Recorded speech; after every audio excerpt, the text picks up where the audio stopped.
con el que hace mucho. Y vamos a ver cómo empezó esto de los trabajos de Heracles, ¿no?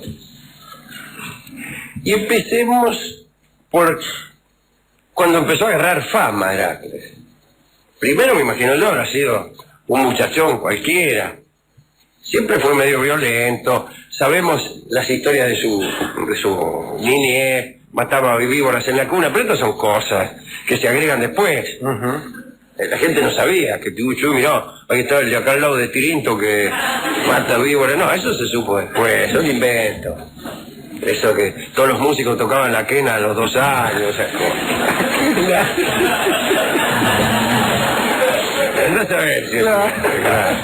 Ponen después para que quede mejor la biografía del Histonio. Bueno. Pero este se empezó a hacer famoso cuando venció a los Minias. Eran unos tipos que andaban por ahí. Y la recompensa por aquella victoria militar fue casarse con la hija mayor del rey Creonte, que se llamaba Megara. Entonces ahí consiguió una mina, y tuvo varios hijos, los llamados Alcides. Tiempo de tranquilidad, Heracles vivió razonablemente feliz un tiempito, no se sabe cuánto, pero después volvió a pelear. Como sabían que era bueno, lo llamaban cada vez que había alguna bronca. Y venció otra vez a Pirecmes, que era el rey de los Eubeos, que también era aliado de aquellos Minias a los cuales él había derrotado. El caso es que no solo venció a este Pirecmes, sino que infundió terror a toda Grecia, porque ordenó que el cuerpo de Pirecmes fuera dividido por unos potros y abandonado sin ser enterrado junto al río Heracleo en un lugar llamado justamente los potros de Pirecmes, que produce este lugar un eco como de relincho cuando beben los caballos. Cuando van los caballos ahí se oye como un misterioso relincho. No es muy poético que se oiga un relincho. Imagínense, recuérdese el comienzo del Santos Vega. Cuentan que en noche de luna, si la guitarra algún mozo, en el crucero de un pozo deja de intento colgada, bueno, y se oyen esas notas, notas que vibran heridas como por gotas de llanto. Fíjense si se oyera un relincho. Un mozo deja la guitarra en el crucero de un pozo y se oye un relincho. Sería espantoso. Bueno, claro, pero es que es una anécdota, me dirá usted. La de Santos Vega relacionada con un cantor, un payador, y la de Pirecmes relacionada con unos potros. Así que a la guitarra corresponden notas dolientes y a los potros relinchos. Y yo diré, tiene razón. Pero seguiría adelante con todo esto de Heracles, que no es más que una introducción. Cuando Heracles se mandó esto de abandonar insepulto el cadáver,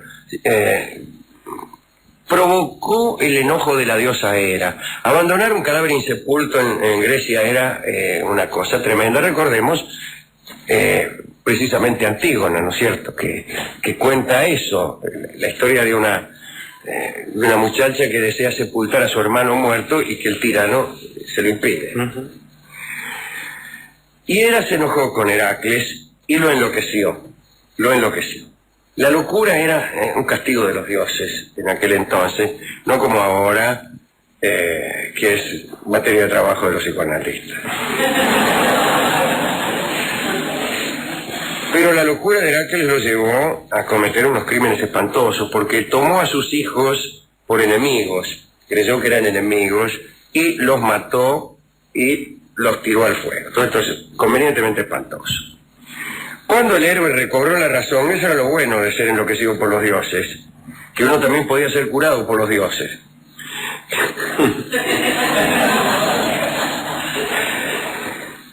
Lo que no sucede con los locos actuales. Con los locos actuales, que son curados por una multitud de circunstancias que después no proceden son enloquecidos por una circunstancia que después no te desenloquece. Cuando el héroe recobró la razón, se encerró en una habitación oscura durante varios días, se hizo purificar, no tanto de su locura como sí de sus crímenes. El destierro era la forma de purificarse de un homicidio. Se hizo purificar por el rey Tespio, fue a Delfos para preguntar qué debía hacer, el oráculo. En Grecia, cuando uno no sabía qué hacer, consultaba el oráculo. Ahora no. Él no consulta directamente a nadie. Sigue sin saber qué hacer porque puede suceder en Grecia o en estos tiempos que uno descubra que nadie sabe qué hacer. Entonces hay que preguntar a personas más desorientadas que uno. Pero Heracles sí fue a Delfos y la pitonisa le aconsejó que viviera en Tirinto y sirviera al rey Euristeo durante 12 años y realizara los trabajos que Euristeo le impusiese. En compensación a esos trabajos le sería concedida la inmortalidad. Este es el origen de los trabajos de Heracles. Y entonces Heracles fue a ver a Euristeo, que era un miserable. Ya hablaremos alguna vez de Euristeo. El primer trabajo que le impuso a Euristeo a Heracles fue el de matar y desollar, sacar la piel, al león de Nemea, una fiera enorme que tenía la piel a prueba de hierro, de bronce y de piedra. Algunos dicen que el león descendía del perro Ortro, si me disculpan ustedes. Ortro era uno de los hijos de Tifón y Equidna. Tifón y Equidna, para los aficionados al turf, eran padre y madre de los mejores monstruos. Todos los monstruos de la mitología griega son hijos de Tifón y Equidna. Y así como usted va al hipódromo y quiere jugarle a un caballo que marche muy ligero en las distancias cortas, juega a los descendientes, por ejemplo, de Maytrax. Bueno, si usted quiere monstruos convenientemente terroríficos, busca a los hijos de Tifón y Equidna. Y el perro Ortro, disculpen ustedes, que veía muy poco,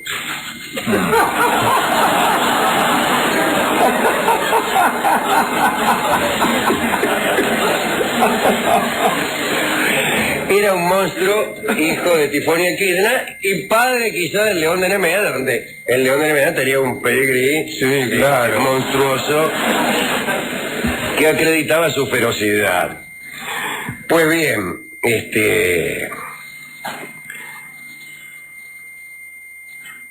en busca de la fiera, Heracles llegó a Nemea. Para ir a buscar al león de Nemea, es preferible ir a Nemea.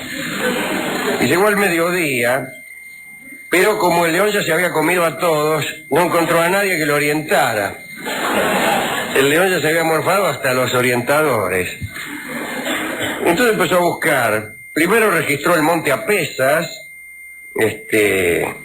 después fue al monte Treto, buscó, estos son los lugares más bajos del monte Treto, poniéndose en cuclillas, y al poco tiempo divisó al león que volvía a su guarida, salpicado con la sangre de la matanza del día, porque el león era tan malo que se imponía unas crueldades cotidianas. Muy bien, vamos a matar un poco. Y volvía, naturalmente, salpicado con la sangre de esta matanza, lo cual, desde el punto de vista del relato, nos informa adecuadamente dos cosas. Primero, que el león mataba, y segundo, que era un poco descuidado en todo. La salpicadura también salpica el prestigio del león. Si el león fuera noble, mataría sin salpicaduras de sangre. Bueno, Heracles le lanzó una andanada de flechas, pero rebotaron en la piel del león. Luego Heracles utilizó la espada, que se dobló como si fuera de plomo. Finalmente levantó un garrote y le metió un mazazo en el mate. Un golpe tal, dice, que el animal se introdujo en su cueva, sacudiendo la cabeza, no a causa del dolor, sino porque le zumbaban los oídos.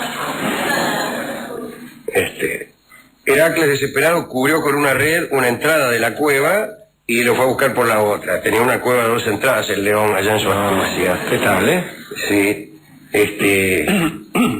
Y como el monstruo era inmune a todas las armas, se puso a luchar con él con la mano. El león le arrancó un dedo de un mordisco, pero Heracles, tomando la cabeza del león debajo del brazo, lo estranguló. Después llevó el cuerpo de la fiera en los hombros, y lo fue a ver a Euristeo, el rey que le había encargado los trabajos. Y el rey, que era un miserable como se dijo, aterrado, le prohibió volver a entrar en la ciudad. En el futuro debía exhibir los frutos de sus trabajos fuera de las puertas. Más tarde, Heracles desolló al león con sus propias... con las garras del león. Utilizó las garras para quitarle la piel y desde entonces usó la piel del león como vestimenta. Cuando vemos en los naipes Victoria al comodín, por esos calzoncillos de piel, esa es piel del león de Nemea. Mucha gente va a comprar calzoncillos diciendo, ¿tiene calzoncillos de piel de león de Nemea? No. Así que la cabeza del león la usaba como yelmo. De modo que a veces parecía que venía un león realmente. Lean ustedes, si pueden, un cuento de Leopoldo Lugones que se llama Los caballos de Abdera. Van a ver qué lindo que es ese cuento, que... Claro, pero ya les conté el final.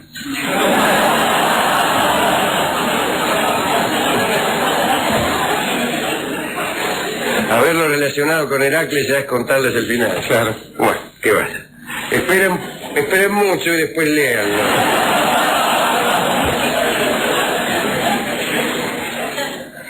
Bueno, y así se mandó 12 trabajos como este, Heracles. Hoy contaremos algún otro. Este es el primero. Otro trabajo de Heracles, el que más me gusta, es la lucha contra la hidra de Lerna.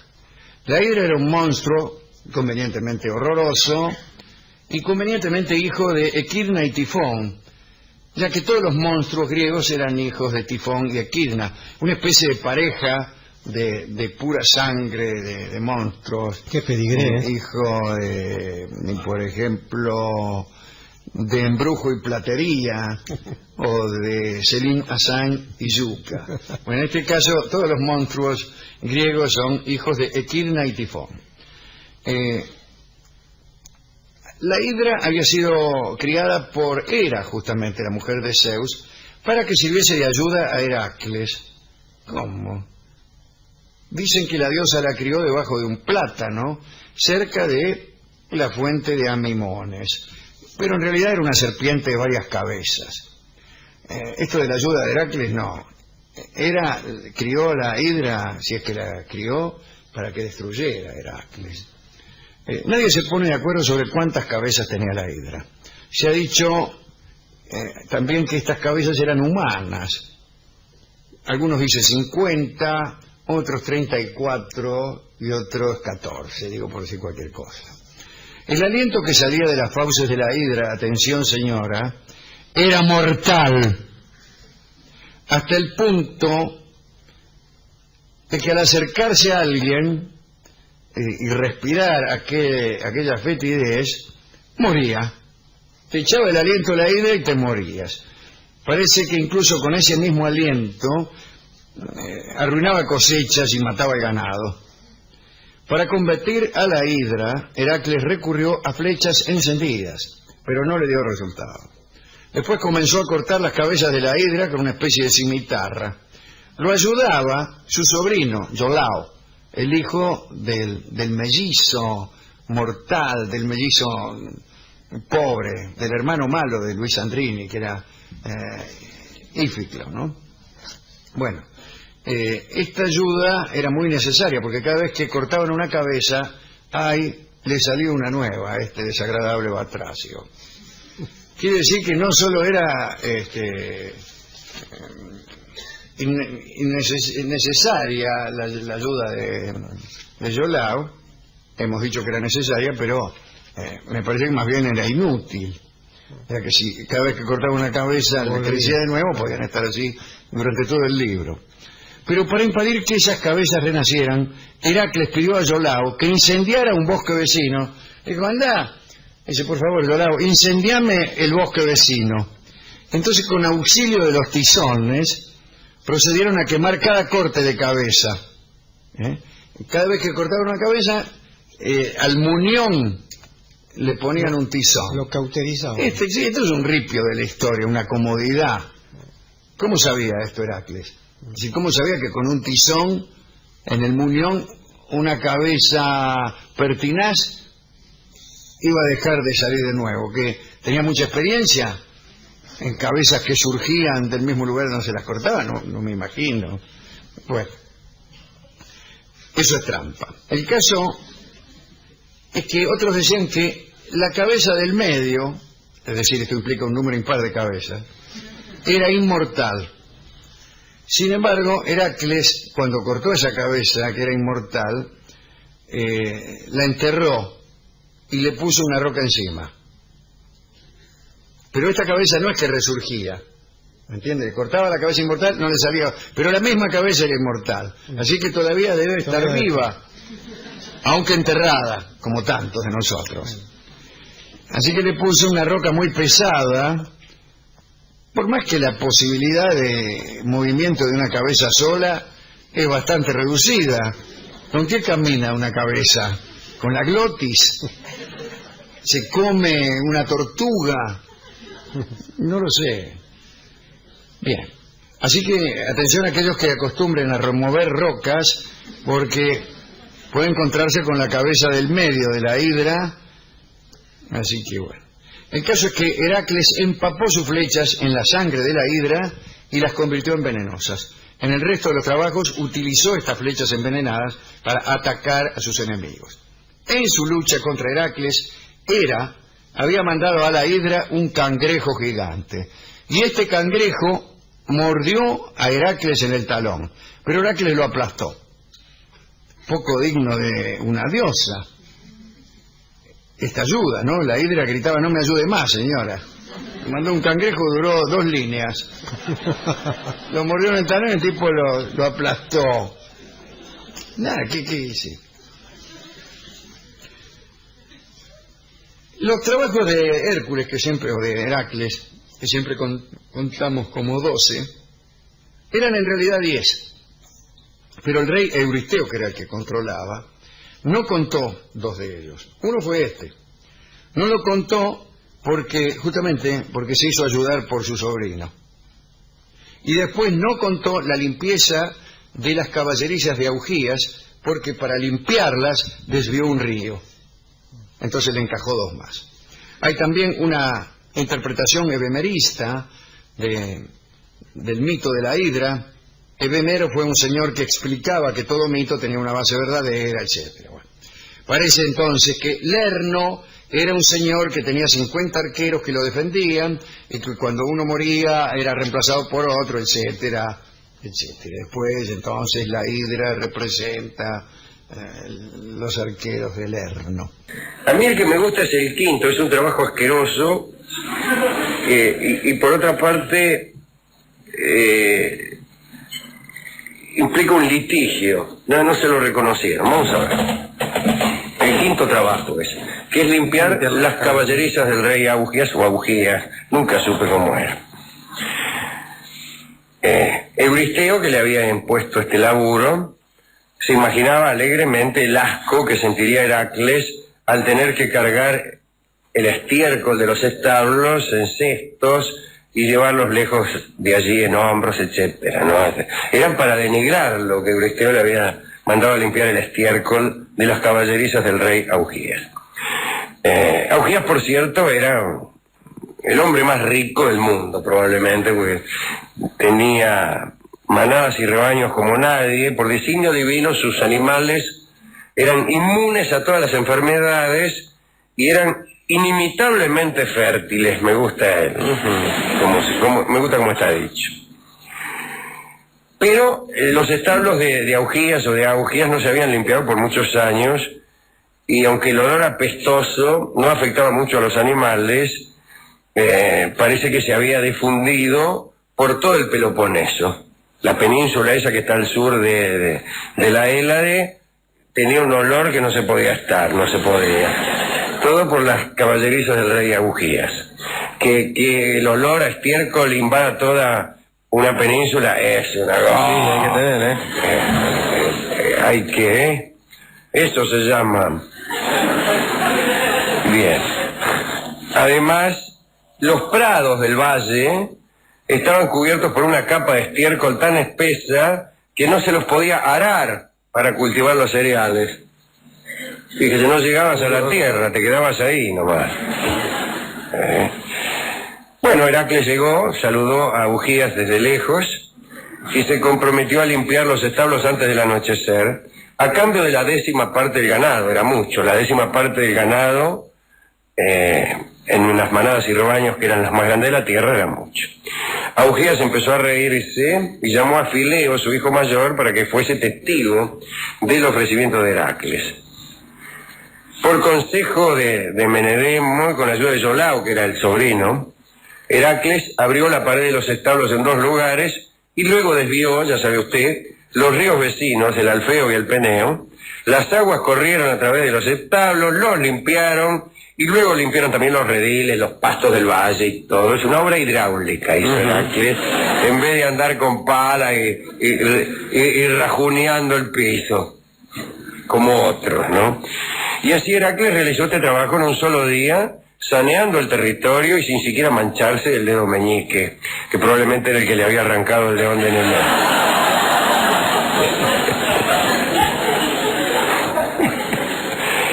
Pero surgió un problema. Augías, al enterarse de que Heracles había limpiado los establos y que ese trabajo se lo mandaba a hacer Euristeo, no le quiso pagar.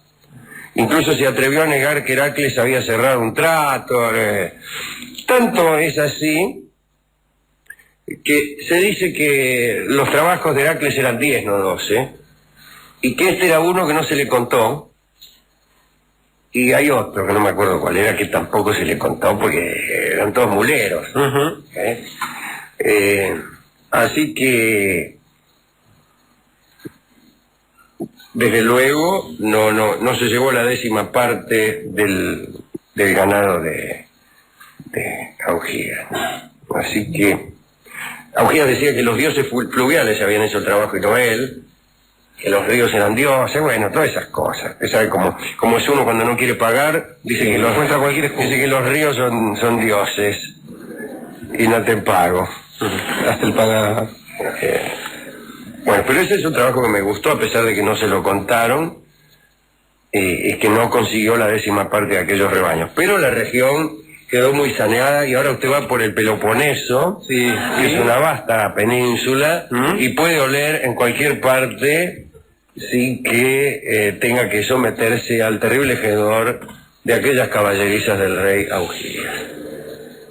Hablaremos del sexto de este trabajo y de algunos otros más. El sexto fue expulsar a las innumerables aves del lago Estínfalo. Había un lago llamado Estínfalo y había unas aves que eran una porquería. Tenían pico, alas y garras de bronce. Incluso yo creo que también tenían plumas de metal. Me gusta la idea de que cada tanto perdían una pluma, es un modestísimo agregado a la leyenda, que cada tanto perdían una pluma y esa pluma, como una afilada navaja, caía y cortaba narices, orejas de las personas que acertaban a pasar por abajo. Vivían en el inmundo pantano de Estínfalo, porque yo le llamé lago por de puro bueno que soy, de puro criollo. Se comían a los hombres, vamos a decirlo de una vez, me refiero a las aves del lago Estínfalo como tantas. Tenían aspecto de grulias, pero sus picos eran tan fuertes que podían atravesar una plancha de metal. Opa.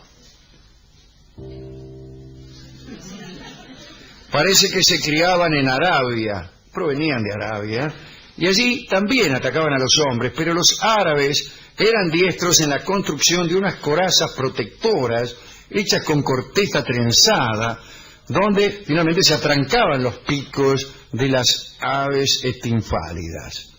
Luego el atacado, me refiero al árabe, aprovechando que el ave estaba atrapada y ensartada contra su coraza, le retorcía el pescuezo con total alegría.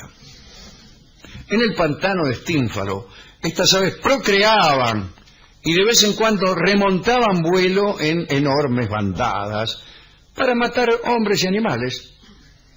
Esto lo hacían levantando sus plumas de bronce, insisto.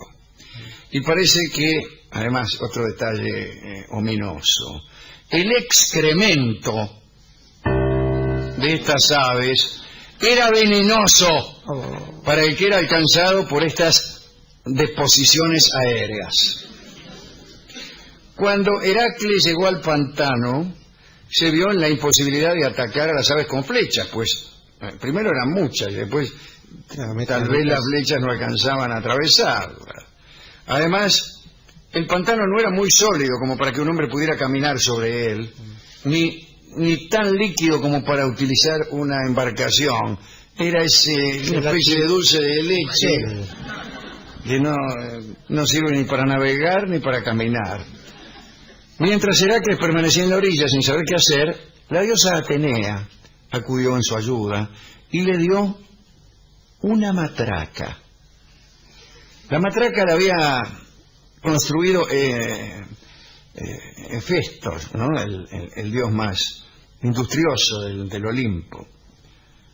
Entonces Heracles, desde una estribación del monte Silene, que domina el pantano, empezó a tocar la matraca, y esto produjo desde luego, un estruendo total. Las aves levantaron vuelo formando una gran bandada y se marcharon para no volver jamás. Extraordinario, ¿eh? No se sabe cuál fue la suerte de esa matraca.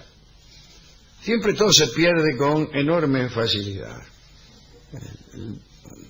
El mundo de las cosas que se han extraviado es mucho más amplio que el mundo de las que se han conservado. Los paisanos del campo, ignorantes en general de las hazañas de Heracles, ahuyentan a las langostas golpeando unos tachos, como usted bien sabe, tachos que no hacen ni la mitad del ruido que hacía la matraca de Heracles. Si hubieran cursado la carrera de letras, cosa que sería necesario hicieran los agricultores, aunque más no fuera para afectar un aire amargado, si hubieran consultado las hazañas de Heracles, se apresurarían a construir enormes matracas. ¿No vio que en la época del cacerolazo no quedó ninguna langosta en la ciudad? Efectivamente, morían sin que supieran por qué. Los 12 trabajos que le encomendó el rey Euristeo de Micenas. El 10º trabajo, Euristeo de Micenas, una especie de juez bonadío. El 10º trabajo fue ir a buscar el ganado de Gerión, los bueyes de Gerión. ¿Dónde vivía Gerión? Bueno, allá por donde Judas perdió el poncho, en la isla de Eritrea, que pertenecía al hoy desaparecido archipiélago de las Gadeiras, en la actual bahía de Cádiz.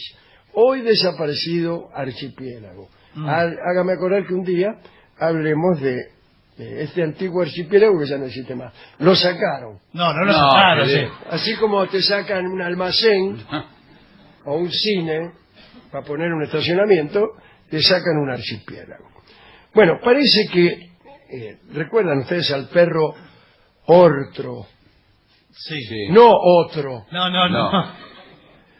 Un perro de 3 cabezas, emparentado con Cerbero y también con la hidra de Lerna. En realidad emparentado, porque casi todos los monstruos de los mitos griegos eran hijos, como si fueran caballos de carrera, de Tifón y Equidna.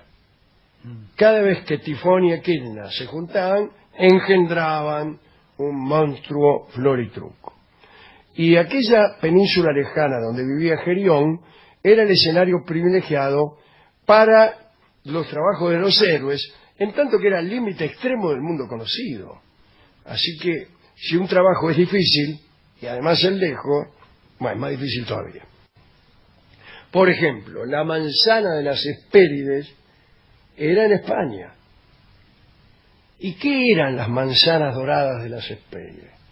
Naranja. Claro. Naranja. Que no se conocían en aquel entonces, en el tiempo de los pelasgos, no se conocían todavía en la Europa oriental. Entonces venían aquí al Peñón de Gibraltar, a esas regiones, y veían unas manzanas doradas. Bueno, eran naranjas, pero para los mitos fueron manzanas de oro. El caso es que por allá vivía Gerión, que tenía 2 piernas, pero de la cintura para arriba, atención, tenía 3 troncos, 6 brazos y 3 cabezas. ríase de, No, sí, bueno. de Pergolini. No, bueno, señor. Por lo menos todos múltiplos de 3. En ordenado. El trabajo consistía en derrotar a ese monstruo, tomar los bueyes y llevarlos a Micenas, cuyo rey era Euristeo. En su viaje hacia el oeste, Hércules atravesó el norte de Libia. Sépase que en aquel tiempo Libia era el nombre genérico de África para los griegos. Quedó muy fastidiado por el calor y se enojó. Vio cómo era Hércules, se enojaba. Y como hacía calor, le empezó a disparar flechas al sol, a Helios. Se enojó. ¡Qué calor! ¡Qué calor! Le empezó a tirar flechas. Helios le rogó que parase. Y Hércules pidió a cambio una especie de copa dorada, que era como un bote, que el dios utilizaba para cruzar el mar cada noche de oeste a este. La idea que tenían los griegos de la salida del sol. El héroe usó esta copa para el viaje hasta Eritrea, pero encontró el paso cerrado. Llegó al fin del Mediterráneo y el Mediterráneo terminaba en unas rocas. Y Heracles apartó aquellas rocas y abrió el estrecho de Gibraltar. Y puso como límite 2 columnas, las famosas columnas de Hércules, situada la primera en el peñón de Gibraltar y la segunda en el monte Hacho de Ceuta, con una altitud de 204 metros, aunque otros dicen que en realidad la otra columna es el monte Musa de Marruecos. El nombre columnas de Hércules fue muy usado en la antigüedad. No se decía peñón de Gibraltar, sino columnas de Hércules. Era el límite mitológico del mundo conocido, hasta que, según el historiador griego Heródoto, Coleo de Samos lo atravesó allá por el siglo VII a.C. Tras poner las columnas, el viaje de Heracles en busca de Gerión continuó. El camino hacia el norte dice que fue muy difícil, pero Hércules anduvo por el río Tartesos, que hoy es el Guadalquivir, y también fue el Betis, y llegó a un lugar que, por su fertilidad y belleza, le pareció ideal, y allí colocó las 6 columnas de piedra con la leyenda: aquí se levantará la gran ciudad. En breve, habrá puesto. No, sí. A la que dio el nombre de Ispal, nombre que los romanos latinizaron como Hispalis. Los árabes lo convirtieron en Isbililla y por fin con la reconquista se castellanizó como Sevilla. Hércules, por lo tanto, fundó Sevilla. Y siguió su camino al norte. Hércules se encontró finalmente con el gigante aquel, en aquellas tierras, y obligaba a este gigante, a sus súbditos, a entregarle la mitad de sus bienes. Más o menos un régimen impositivo como el actual. No, bueno. Que ya estaremos, 45%. Sí, sí. Bueno. Pero incluyendo a los hijos también. Claro. Hércules se le plantó a Gerión y dijo: ¿qué te pasa? Y lo desafió. Le dije: ¿a qué no me pisa la ladrar? Y el héroe le propuso que solo ellos dos combatieran para evitar la muerte innecesaria de otras personas, y más porque Hércules carecía de todo ejército. Claro. Bueno, la guerra entre Heracles y Gerión duró 3 días sin interrupción. Una de las peleas más largas. Sí, sí. Viene Imagino. la de El hombre quieto, entre John Wayne y Víctor Maldagen, y después la de Heracles contra Gerión. Después de Hércules consiguió vencer. Después le cortó la cabeza, me refiero a las 3 cabezas que han sido. Sí, sí, igual con una ya era suficiente. No es suficiente. No es suficiente. Sigue las viviendo 3. con 2, parece mentira. No. Bueno, y la hundió en la tierra las 3 cabezas, y ahí mismo mandó construir una gran torre que es esa, donde está Barton. Sí. Abajo No, bueno, están enterradas las tres cabezas Están las cabezas. de Gerión, una tras otra. Mire, si no hubiéramos enterado, por lo menos la Bueno, sí, buscábamos. pero está... ¿Por qué la municipalidad no manda Sí. remover por ahí No, abajo? es un relato mítico. Qué relato Pero- mítico, Sí, señor. señor. Pero de todas maneras, alrededor de la torre hay trazado en el piso una rosa de los vientos en donde tiene las marcas de las tres cabezas. Hay tres calaveras que están. Bueno. Hércules se hizo nacer una ciudad a los pies del monumento y propuso darle el nombre de la primera mujer que llegara. Y paseando por ahí llegó una muchacha llamada Cruna. Sí. Cruna, que no es otra cosa que Corita. Ajá. Eso es. Y en honor a ella bautizó así la ciudad. A Coruña es la Corita. Ah, mire usted. Claro, es una derivación del nombre Cobra. de aquella muchacha.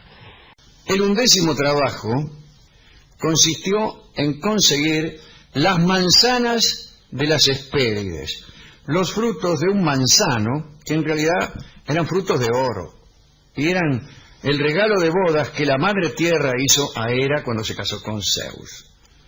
Hera estaba tan contenta con el regalo que había decidido plantarlo en su jardín divino, pero ese jardín estaba lejos, en la punta del mundo, en la ladera del monte Atlas, y allí terminaba el mundo entonces, cerca de las columnas de Heracles justamente, que aún no se llamaban así. Tanto terminaba el mundo allí que los caballos del carro del sol terminaban allí su viaje, y allí era donde Atlas, uno de los titanes, sostenía la esfera celeste sobre sus hombros. Esta es una cosmología que no coincide exactamente con la del Discovery Channel. Pero algunos prefieren creer que... ¿Cómo se sostiene la esfera celeste? Bueno, hay 4 tipos y uno de ellos es Atlas y sostiene 4 columnas. ¿De qué otro modo lo vamos a sostener? Claro. Un día Hera descubrió que las hijas de Atlas, las Hespérides, a quienes había confiado el cuidado del manzano, se afanaban las manzanas, se afanaban las manzanas de oro. Entonces mandó un dragón, al dragón Ladón, discúlpeme, para que se enroscara alrededor del árbol como guardián. Este dragón, ríase de la hidra de Lerna, tenía 100 cabezas y hablaba con varias lenguas. La voz de aquel dragón era probablemente polifónica y acaso polisémica, de modo que decía muchas cosas al mismo tiempo y cada cosa que decía tenía distinto significado, motivo por el cual nadie le hablaba. Heracles, que no sabía dónde se hallaba el jardín de las Hespérides, marchó a través de Iliria hasta el río Poó.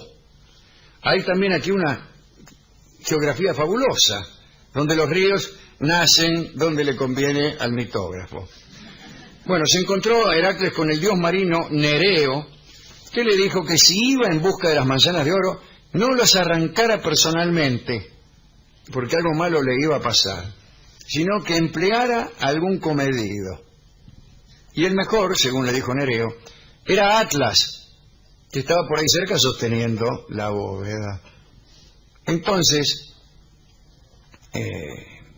Heracles le pidió a Atlas que arrancara las manzanas. Y le dijo, yo te tengo un rato la bóveda, andá y arrancame las manzanas. Atlas hubiera realizado cualquier trabajo con tal de tener un rato de respiro en su tarea. Pero le tenía un poco de miedo al dragón aquel, ¿no? Al dragón polifónico. Heracles entonces dijo, espera un poquito. Fue y lo mató de un flechazo al dragón. Y le dijo a Atlas, anda que el dragón es finado. Y Atlas fue. Primero inclinó la espalda, le dio la bóveda celeste toda ahí a que la sostuviera Heracles, y fue. Y al rato volvió Atlas con 3 manzanas. Pero la sensación de libertad le pareció deliciosa. Y entonces le dijo a Heracles que él mismo le llevaría las manzanas a Euristeo. Heracles, qué momento este. Qué momento. Heracles simuló estar de acuerdo. Dijo, ¿cómo no anda? Nereo ya le había advertido que no aceptara ninguna oferta de esa clase. Y entonces le dijo, sí, anda vos, mejor que vayas vos. Mira, eso sí, dice, tenemos un cachito que me voy a poner un almohadón en el hombro. O me voy a levantar los calzoncillos, yo qué sé. Y Atlante se dejó engañar. Y entonces Heracles agarró las manzanas y salió corriendo. Al cabo de algunos meses, Heracles llegó con las manzanas frente a Euristeo, luego fueron llevadas a Atenea, y bueno, ya está. El dragón Ladón era muy amigo de Hera, la dueña del árbol, y Atenea se las devolvió a Hera después, fue una cosa, no importa. Pero la dueña del árbol lloró por la muerte del dragón polifónico y polisémico, entonces lo puso en el cielo como la constelación de la serpiente que todos podemos observar.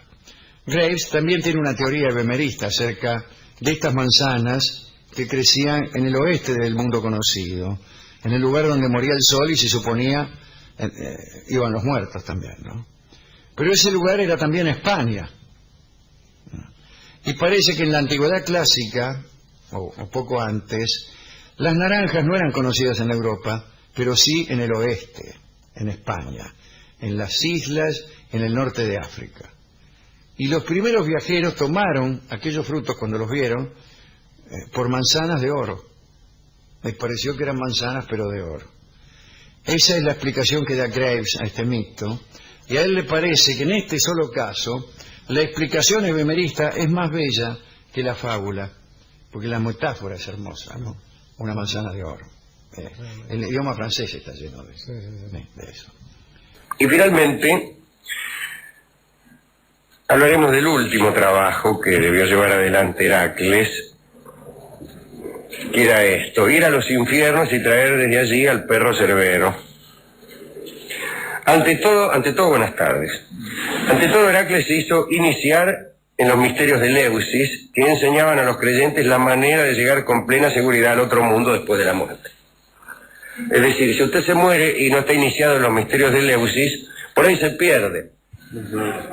Los egipcios creían algo parecido, de modo tal que el buen pase al otro mundo estaba relacionado no tanto con una conducta honrada en la tierra, como todos estamos sospechando, sino más bien con el conocimiento de unas maniobras burocráticas, de los adecuados conjuros. Si viene fulano le tiene que decir esto, te aparece el dios Tot y entonces vos le decís que le recontra y no ladre. Conjuros de esa naturaleza, ¿no?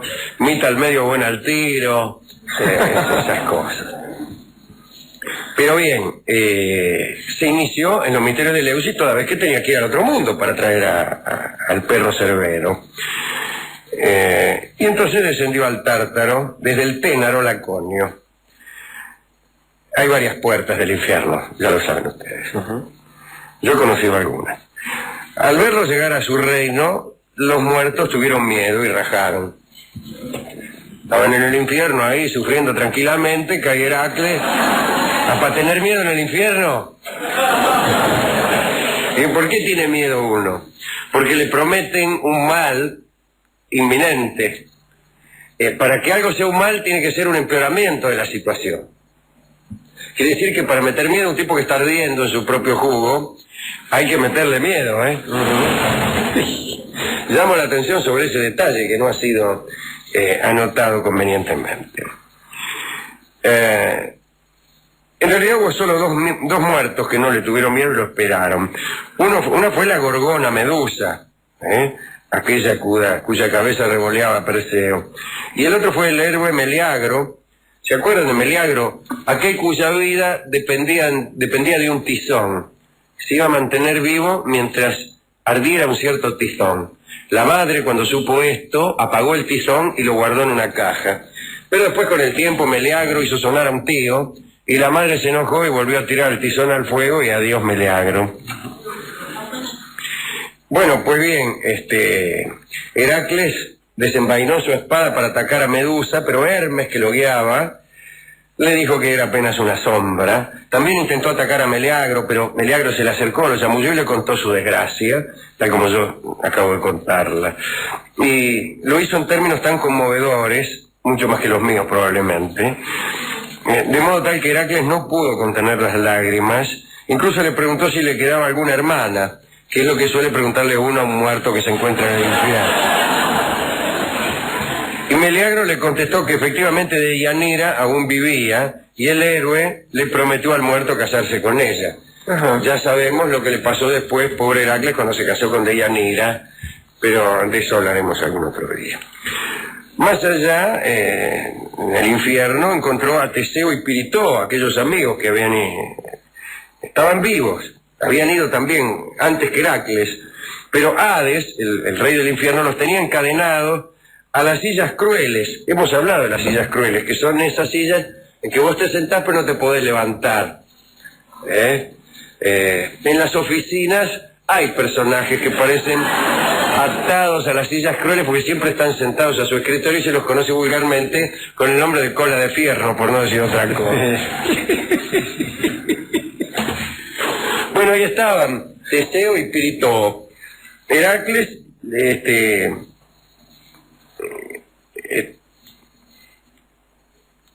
creo que libertó a Teseo, pero Piritoo tuvo que quedarse en el infierno.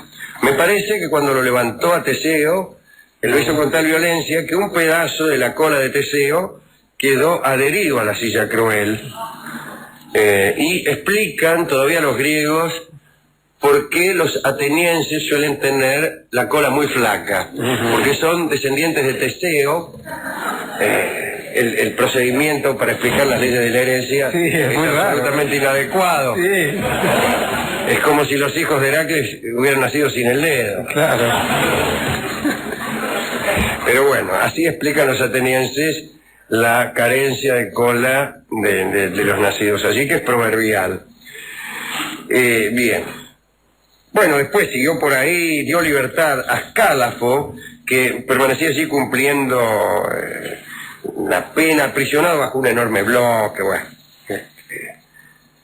después tuvo mala suerte Ascálafo, lo convirtieron en lechuza, así que te salven de una cosa para terminar como lechuza ahí cogoteando, para que tus amigos digan cambio lechuza portero, francamente no tiene mucha gracia. Bueno, y finalmente, deseoso de complacer a las almas dolientes con un regalo de sangre caliente, mató una de las vacas de Hades, porque el rey del infierno tenía vacas ahí, era un infierno pastoril. Finalmente se encontró con el propio Hades y le pidió autorización para llevarse a Cerbero, al perro.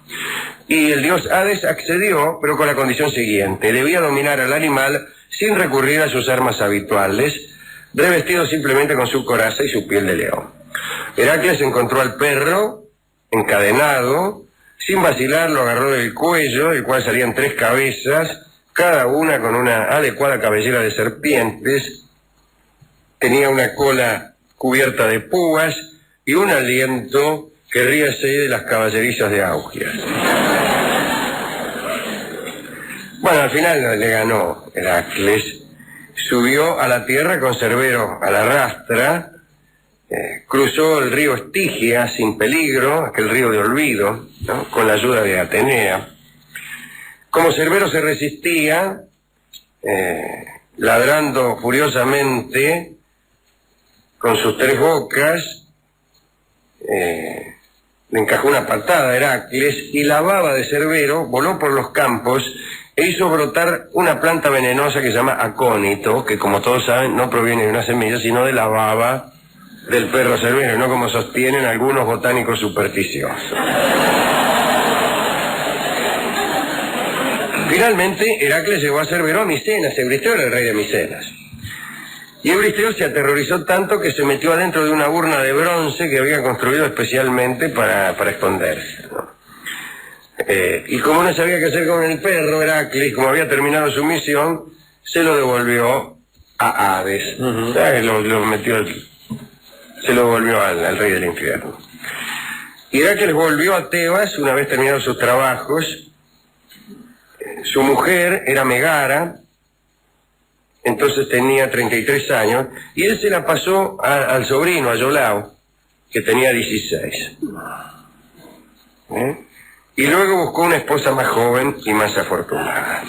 Pero esa ya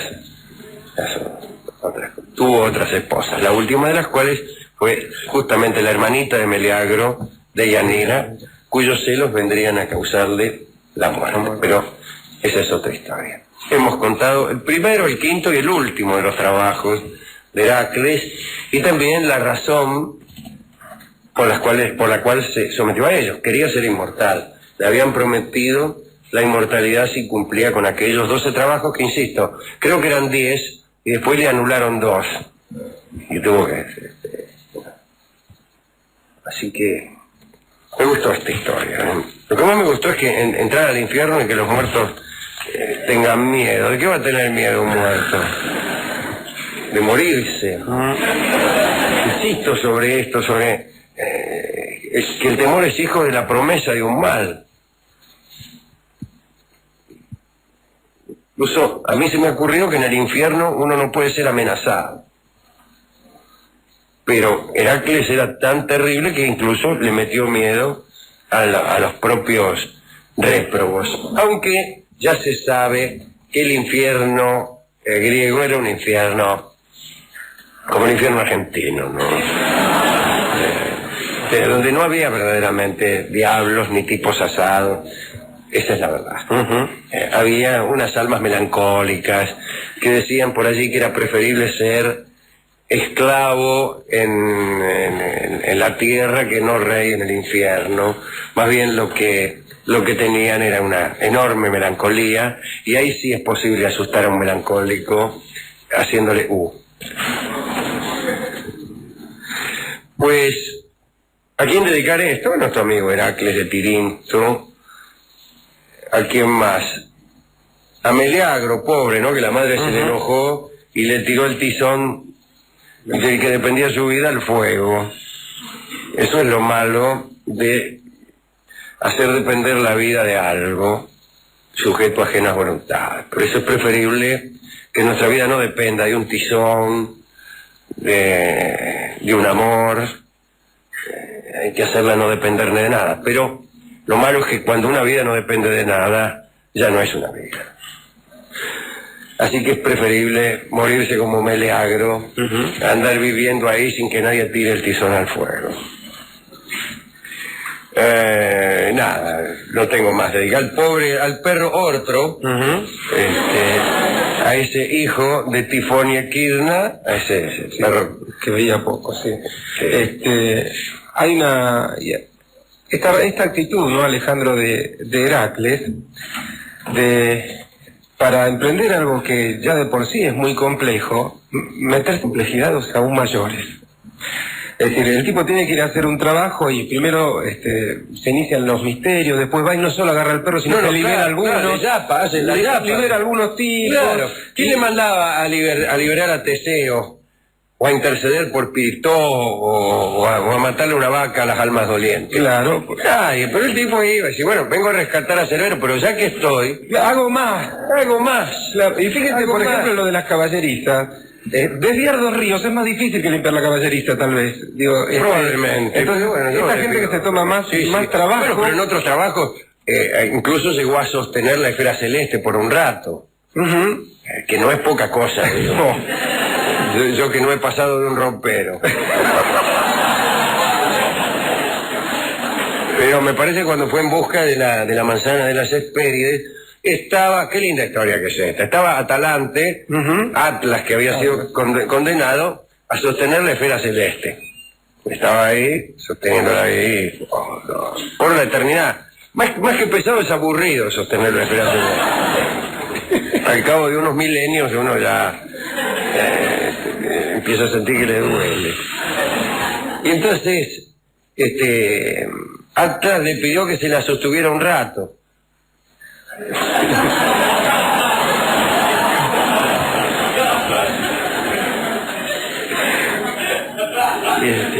Y Heracles se la sostuvo, digo,